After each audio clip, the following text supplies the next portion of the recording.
You go to one of the more controversial prospects, let's say, in Nas Cunningham. So Nas Cunningham played for Overtime Elite. You may recognize the name because he actually was a former number one overall prospect. A couple of years ago, before he went to OTE, he was the number one ranked prospect in the country. A lot of the reason of the fall in the recruiting ranking is because of him going to Overtime Elite. There is a perception, and a truth that comes with Overtime Elites. Competition is not at the level that you see with the Link Academy or Prolific Prep. The two high schools that the other three recruits came from. Sneak peek for the final recruit. And so there's a perception that Overtime Elite is not at the same level, and it's true, right? And so competition and the ability to progress typically causes people that go to Overtime Elite to have a drop in recruiting rankings. And we saw that from Nas Cunningham. That does not take away from his ability and what he was as the number one overall prospect, right? It's not to say that he had some type of legal trouble. We've seen something like that with some other, high profile guys. They have legal trouble or they have, some type of behavioral issues that you start hearing pop up that we're aware of. We haven't heard of any of that with Nas. So this is purely a Overtime Elite causing a drop in recruiting rankings. And it's understood, right? However, what it means is you're getting a guy that at one time and still kind of they were uncommittable offers at the end, but he held offers from basically everyone. Your Kentuckys, your Kansases, your Dukes. He held an offer from everyone. So with all four guys we're going to talk about this year, all four guys are capable of playing at very, very high major schools. And that's something that you don't always hear about with Alabama basketball recruiting. Sometimes there is a recruit that Alabama takes, and it almost feels like they took them because Alabama was the only option. This was not the case with any of their recruits this season, right? This was absolutely a case where Nate Oates looked and he got the absolute best person at each position for the skill set they were looking for, right? It was a situation where it wasn't like Alabama struck out on 25 people and now there's this person that, went to, someplace, obviously John Petty's, had a great career, but like a John Petty, right? I don't think he had the same level of, he was a high-ranked recruit, but I don't think he had the same level of recruiting coming out of high school that like any of these guys did. Or an Alex Reese, right? Alex Reese had an awesome career at Alabama. I have a really cool video that I posted on Twitter back from the Alabama-LSU game when Alabama won its first SEC title in quite a few years of Alex running through the confetti. Alex was elite. He did a great job. But Alex Reese, at the end of the day, the contribution that he made to Alabama basketball was largely Alabama. He kind of fell in Alabama's lap being from Pelham. It wasn't like we went on a we went on a big board and the number one ranked person that we wanted happened to be from Alabama, right? That wasn't a situation. And I think what we're noticing on some of these recruits is a lot of these recruits just perfectly fit our skill set and what Alabama wants. And so it's a standpoint of, Nate has done this time and time again. Nate has not been one that you will talk about this as much. This is much more of an indictment on your Avery Johnsons, your Anthony Grants, your Mark Godfrey's, some of your past Alabama recruiting. So, I may be preaching to the choir when I'm saying this, but this is a standpoint of this is not a recruit that just fell into your lap. This is a recruit that you went out and got because their skill set fits what Alabama basketball wants to do, and they want to be here, right? And we'll talk about that want to be here. That's really, really important with the last recruit that I'm going to talk about. So Nas Cunningham, just kind of what he is, who he is. He's a 6'7". He's officially listed at 6'7", 180. He's another wing prospect, a shooter. He's absolutely going to need some weight versus a Darian Reed. Like he absolutely Nas is probably going to need at least 15 pounds probably. Nas Cunningham is, in my mind, probably the biggest wild card in this class. And by wild card, I don't mean it in a bad way. By wild card, I mean that my expectations of him are not really fully thought out, not fully formed, because it would not shock me if Nas Cunningham had some breakout games and just lit it up from three. I've seen the shooting capability at Overtime Elite. We often will see videos pop up. You hear things. You see practice tape. You see different games at Overtime. He's, talked about working on defense. So clearly the motor is there, but it's somebody that I don't know fully what to expect his freshman season. The competition at Overtime Elite has you a little unsure of how able to contribute he will be this season.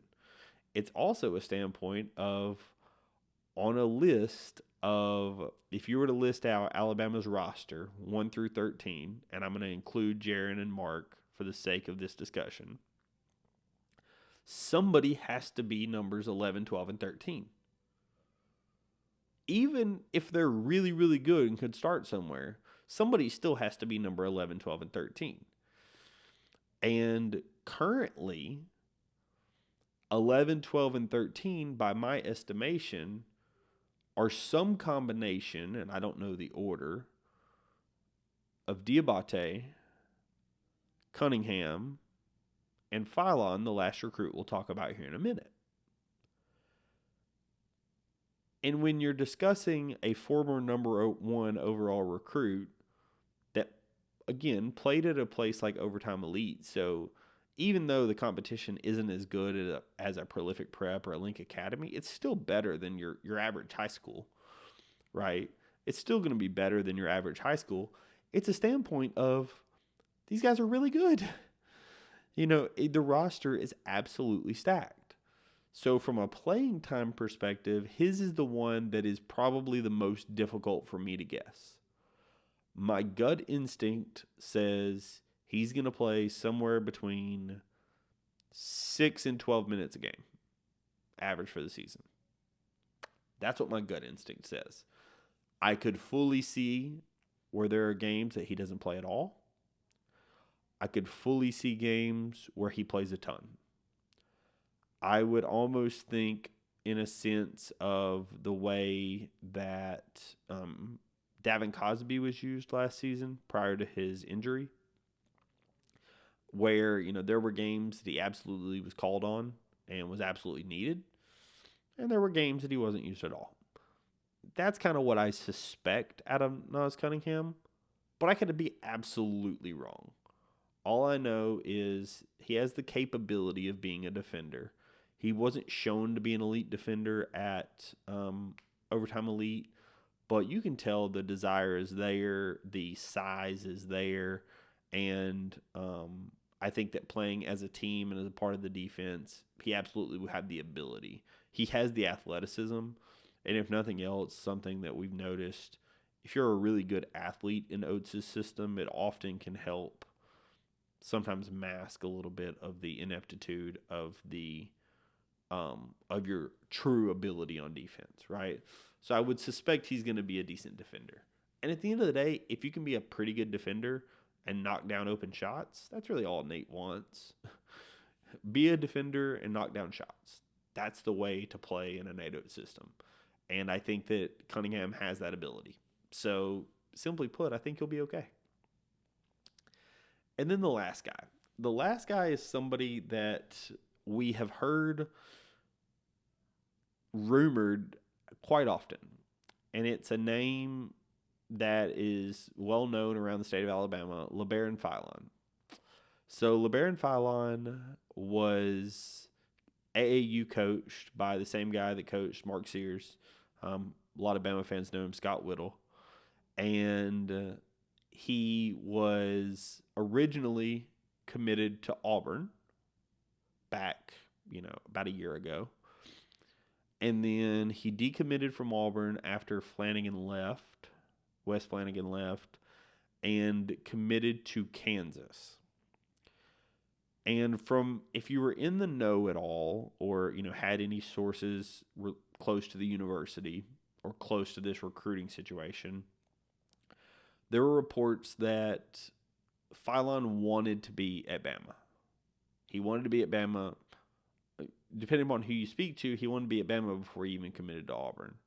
And potentially the commitment to Auburn, again, depending upon who you ask, could have even been an upset at Bama, and that he was never truly going to go to Auburn.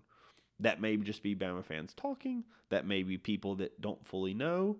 I'm just going to say what happened. There are people out there, and I'm actually a little inclined to believe it based on some information that I've heard.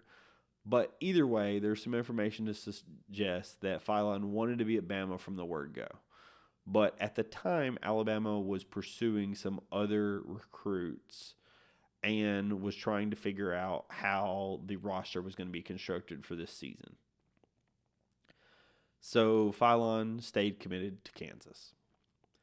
And then as the recruitments continued on and the transfer portal started opening up, you started seeing some different guys from last season's team enter the portal. A lot of them were suspected. And then the final one that entered was Muhammad Wagi. Again, this was suspected. I had heard from a couple of people that it might not happen. Then I heard from a couple of sources saying, yes, it's going to happen. From everything I know, he's gone. And then once he actually enters the portal, that opens up that 13th and final spot that Alabama had not used and did not have any additional transfers that they absolutely required, let's say, or absolutely needed. And so it was, who's going to get that final spot? And Philon's name started popping back up. It's, hey, if Alabama will let me commit with that spot, I'll decommit from Kansas right now. I'm not going to put words in his mouth, but from what I heard, it was basically a standpoint of, and this is, I've heard it from multiple people that they heard similar. Philon was basically of the mindset, if Alabama will let me commit, if that is a committable offer, I'm coming. And so then you start hearing that rumor, like I said, not too long after the Wagi news officially drops, because, again, now they have the open spot. Then Philon officially asks out of his national letter of intent from Kansas. And it's like, it's probably going to happen. And then, just a couple of days later, Philon officially commits to Alabama. So the reason why this is so important, right? Philon, first and foremost, originally from Mobile. He was an elite scorer in Mobile. There's no other way to say it. He averaged like 35 points a game his junior season. Then he goes to Link Academy, and this is the boarding school out of Missouri, I believe. And another basketball powerhouse, very similar to Prolific Prep. Actually, this season, Prolific Prep and Link Academy played each other. There's some YouTube highlights of that. If you have not seen it, I really recommend. Philon got some big minutes. Darian Reed, Aiden, all of our guys that I've discussed in this episode outside of Nas Cunningham actually played very large minutes in this game. So I would really recommend you checking it out if you have not. The highlights are up on YouTube. And so that is, Link Academy, another huge basketball boarding private school. And so it's big, right? You have another Alabama guy. So if Mark Sears comes back, you have two Alabama guys, depending upon how you want to consider Chris Youngblood, since he was officially born in Tuscaloosa. Technically, three Alabama guys on this coming roster. Again, that's something that you haven't seen out of Nate because it isn't a forced thing, right? He hasn't been taking Alabama guys just for the sake of saying he has an Alabama guy on the roster. But if they fit his skill set and fit what he's looking to do, like a Mark Sears, perfect skill set from Alabama, of course you want to have a guy that's local to the state. There's a little extra that they bring to a rivalry, or there's a little extra that they understand, or maybe they're very familiar with the traditions, or very, very familiar with the campus. They've always wanted to play there, right? Those are really, really big things when you're talking about college athletics. So you absolutely will take these guys. It's just you don't want to lower your standards just so that you can take them. And so I think Philon's a perfect example of the spot became available, and it became available at a time that Alabama had a spot that they needed to fill, and having a backup guard is absolutely something that Alabama needs, right? So if Sears comes back, Philon's really your third point guard. You're right. You got Mark Sears, Aiden Holloway, and now Philon. But either way, I think that Philon will be a huge addition to this team. I think that he potentially will probably play a few more minutes than Nas Cunningham. And I think the only reason that those more minutes is the speed at which we play and how Alabama likes to play additional guards versus I think with Nas Cunningham's spot, that spot is really going to be more of a wing spot, and he's going to be sitting behind Darian Reed. You got Youngblood, you got Millette, you got Wrightsell, right? You've got a few more guys that are going to be playing ahead of him in that spot, and really Nas is going to fit more of that 3. He could possibly play the 2, but I really think he's best fit as a 3 in Nate's system. So I just think that Philon will be better suited in our system, and I think he probably will get a few extra minutes. I think that will really just work out to, maybe an additional 2 to 3 minutes a game. I'm not saying that Philon is going to be in every game.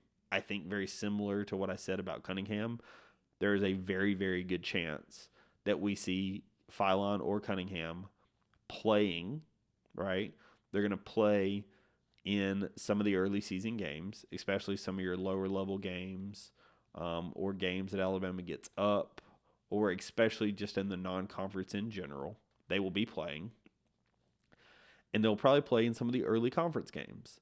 And then as we work our way through the conference slate, it will be determined based on injuries how much people actually play.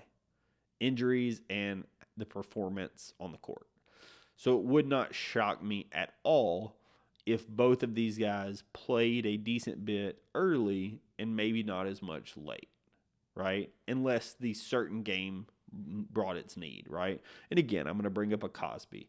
Cosby contributed later in games early in the season, and then the only game he really came in super early was like your Ole Miss game, right?